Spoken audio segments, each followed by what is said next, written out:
Hello. I've watched a whole lot of Christian versus Muslim debates on YouTube, and Christians talking about Muslim, and I've noticed some Christians saying some things that they shouldn't be saying. And so I've thought of four things, and I'll explain why I think these things shouldn't be said when I get to each thing. Let's start off with abrogation. Not that a Christian should never talk about abrogation, because that's how you know whether whether the Quran tells a Muslim to kill you or not. Is whether the verse, that peaceful verse, has been abrogated.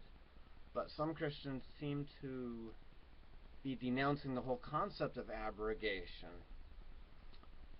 which they should not do, because that is a very Christian concept.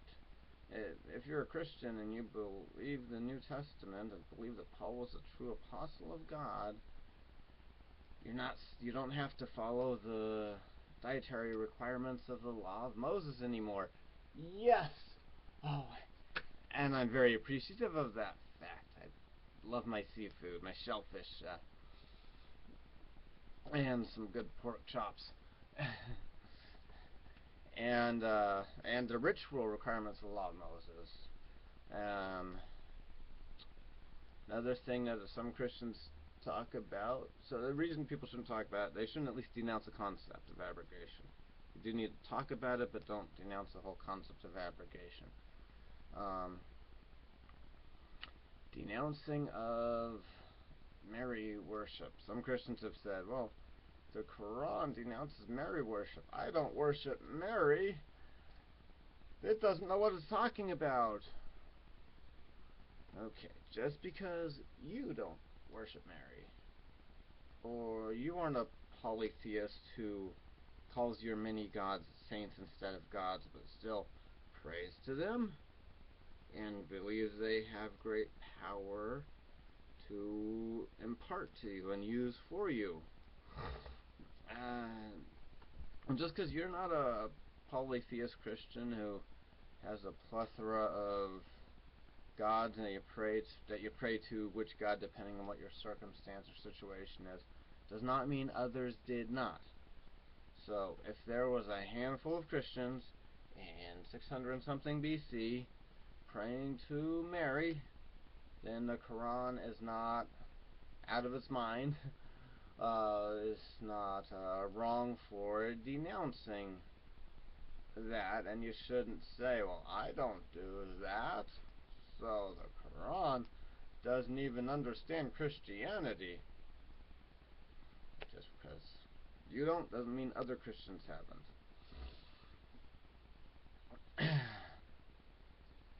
And another topic, I don't know how to summarize this in one word, but the reason for dressing modestly is so that men do not lust after a woman.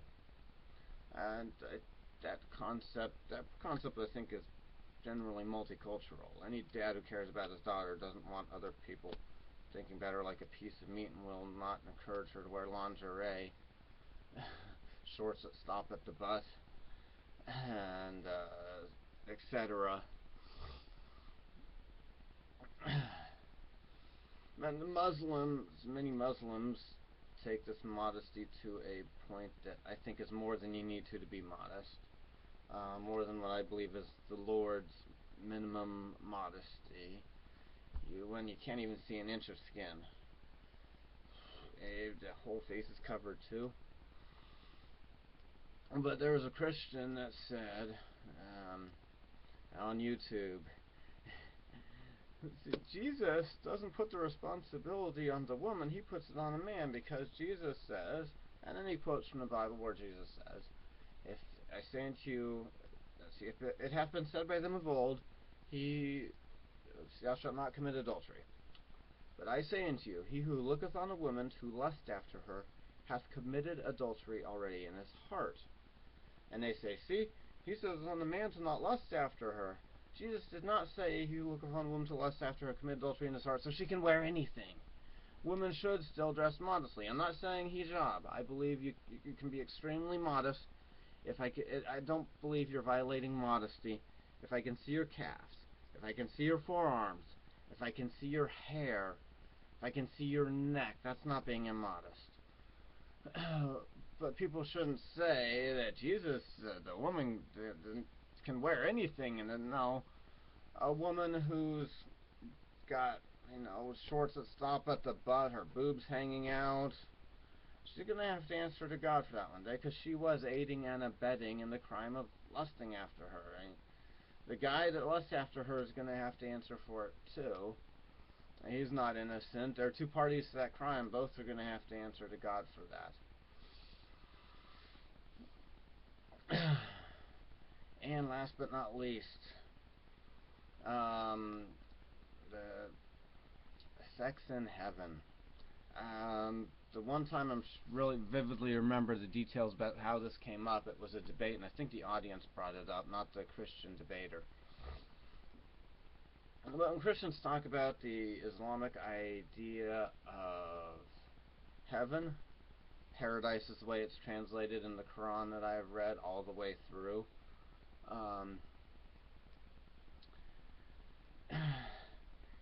It very clearly says that men are going to get these huri, which are hot chicks.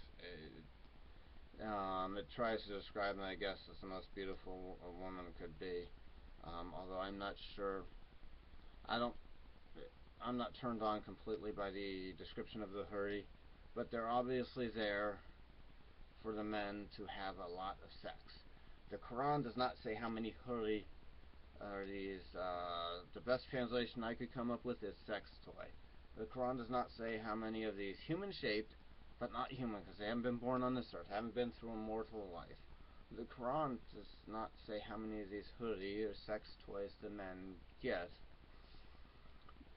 But some Christians harp too much on the Islamic belief that there's going to be sex in heaven.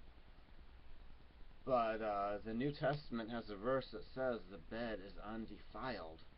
If here now on this earth life, it's not a bad thing. And there's some verses that maybe even encourage husbands and wives to have sex.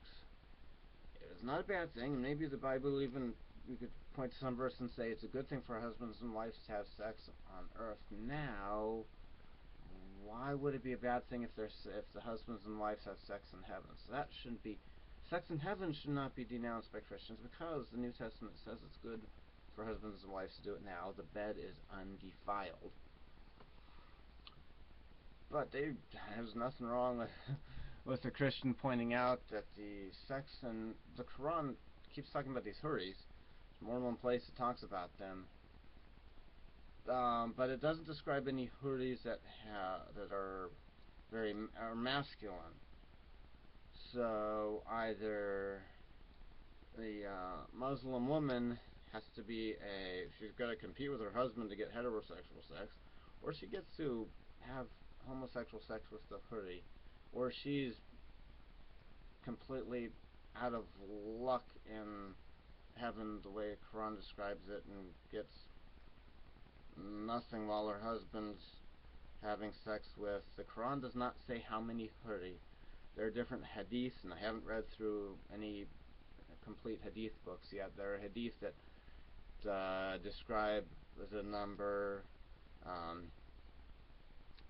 and it's a pretty big number.